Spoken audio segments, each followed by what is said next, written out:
Mexico, yeah, flying pig farm, thank you very much. That 9/11 was orchestrated by a guy with a beard in a cave in Afghanistan and all that stuff. You want a reaction at stage 2 from the public of outrage, of classically fear, and you want them to either say to the authorities, do something, or you want them to accept what the authorities suggest must be done. So you can go to stage 3, which is to offer the solutions to the problems you have covertly created. And with the swine flu, and whenever I say swine flu, I mean swine flu in quote marks, because it's not swine flu, it's a combination of flus created in a laboratory. The swine flu scam is classic problem reaction solution. You create the virus, you put it out there, you say, oh, there's a problem, we must have a solution, which is the vaccine. And of course, you then find that the patents for the vaccine were applied for before the virus was put out, and people started to get the consequences of it. It's quite obviously a blatant scam, and through the mainstream media that doesn't connect these dots, which are there to be connected to anyone with a brain cell on active duty, the vast majority of the public go along with it. But what's really encouraging at this point where I speak is the number of people who are saying no to this, and their backbones need to stay stiff when the pressure comes on more and more to accept it, to say no and keep saying no, because this vaccination program is a key fundamental brick, plank, whatever you want to call it, within this whole agenda. And if we can throw a spanner in the works of this and have vast numbers of people refuse the vaccine, it actually throws a spanner in the works of so much more that is due to come along afterwards.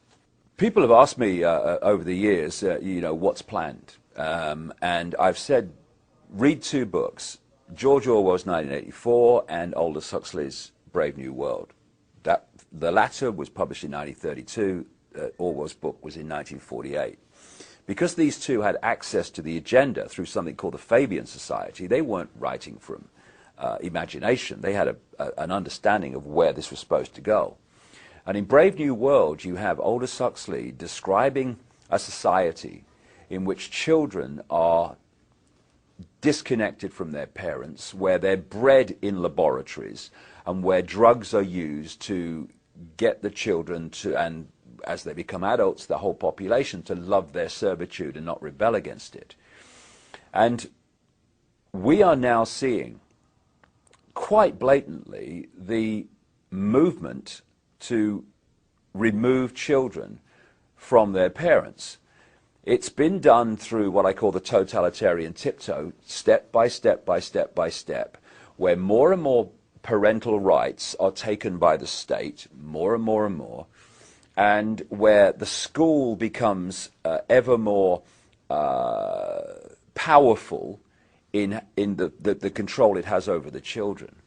And now we're moving into areas that we have, staggeringly extreme as they may seem, they're no longer rare. This is commonplace.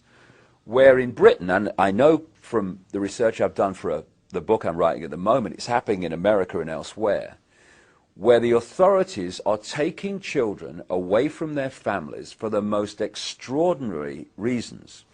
I'll give you an example, and like I say, this is not rare. We had a case in Britain recently where these parents spent £38,000 on fertility treatment to have a child. When the child was born, soon after the child came home from the hospital, a social worker came round, and the mother just joked that giving birth had ruined her figure. On the basis of that, the child was taken away. And we're seeing extraordinary examples of the so-called justification for taking children and the state taking control of them. And what then happens, and happens in this case, is the social services say to them, okay, we're taking your child away, we're going to give it to foster parents of our choice. Now you have a choice. You can either accept this, in which case you might see your children on, access time here and there, or you can challenge this decision, in which case you'll never see your children again. And the decisions are then made in secret family courts, which are not allowed to be reported by the media, where a single judge is making the decisions. And, if you describe this society to people a few years ago, you'd say, you've got to be talking about China, mate, ain't you? No, this is America, this is Britain, this is Europe, this is the so-called civilized world that it's happening in. And it's not the end of it, it's just the latest step in the tiptoe towards total state control of children. And that's what they want. And we either put a line in the sand now or regret it not too far in the future. What's being targeted is anything that holds people together. So the family unit is something that keeps people together. I'm not religious. I'm not into religion at all. But also religious structures are being targeted because they hold people together. What they want to do is break down all units that are in any way keeping people in some kind of organization, in some kind of mutual support system, because they want the state to be the total arbiter and dictator of human life, and therefore any structure that is a problem to that, they want to bring down. You see, if you have a family unit, then within that unit there can be diversity of the way children and the family see the world. This family unit, if they're together, there can be diversity in the way they see the world. And all these different diverse units of family create exactly that, diversity. What any dictatorship wants, no matter what it is uniformity. It doesn't want diversity of view, diversity of the way people see the world and see each other and all the rest of it. They want uniformity. You look at Soviet Union. What was it? It was a centralized dictatorship that took away all diversity.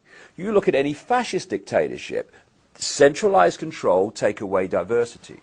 So any unit of mutual support, or whatever you want to call it, that offers the opportunity for diversity of debate, diversity of view, they want rid of, because they want the central point in the tyranny to dictate the version of life and self that everybody has.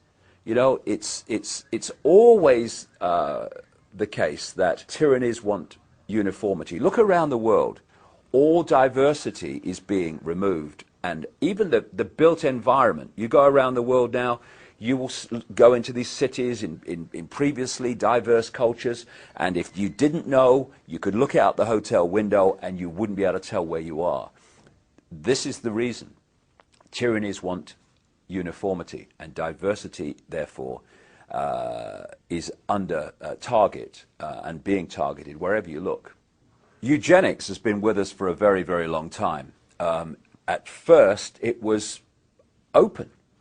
Of course, you had eugenics courts in America, etc., that were dictating that certain children or families, certain, according to the authorities, IQs, etc., disablement, they were to be stopped from having children.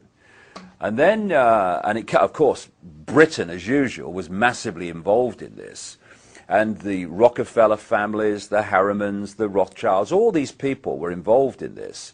And then along came Adolf Hitler and the Nazis, which gave a very bad name to the term eugenics. So what did they do after that? They just changed the names from eugenics and hid behind front names like Planned Parenthood, etc.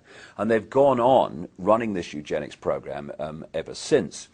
And, some very, very famous people through the years, including people involved in the Fabian Society, including Julian Huxley, who was the head of the British Eugenics Society, who's the brother of Aldous Huxley, who wrote Brave New World, very accurate book because he knew what the agenda was. And behind the facade of these families and these frontmen, they want to cull the population. Not only that, they want to manipulate the breeding of the population to remove what they perceive as the lower stock. And they did it before openly, tried to, and now they're doing it covertly. And their big kind of final card, if you like, is for a massive cull of the population, which will remove vast numbers of people on this planet. And that's where they're leading. And through their access to mass vaccination programs, they're hoping to bring that about. I've not come over to tell people what to believe. This world is drowning in people telling others what they should think, what they should believe, what they should and shouldn't do. What I'm presenting today is information. I realized a long time ago that this family bloodline interbreeding control system of these elite families was not just a human thing. It went beyond that into entities that are anything but human. And it was only with the passage of the years and more research when I started to realize the nature of this reality that we're experiencing that made sense in how this structure is playing out. What the system has done is to keep from us the nature of the reality we're experiencing and the nature of who we are in life itself. And in doing so, it has kept us completely in the dark about what's actually happening around us. The knowledge that's passed across the top levels of the secret society network through these bloodline families, the most important part of that knowledge is the knowledge of reality itself. For instance, we think as we look around here that we're seeing everything that exists within this room. But in fact, we're only seeing a frequency range, a very tiny one, called visible light.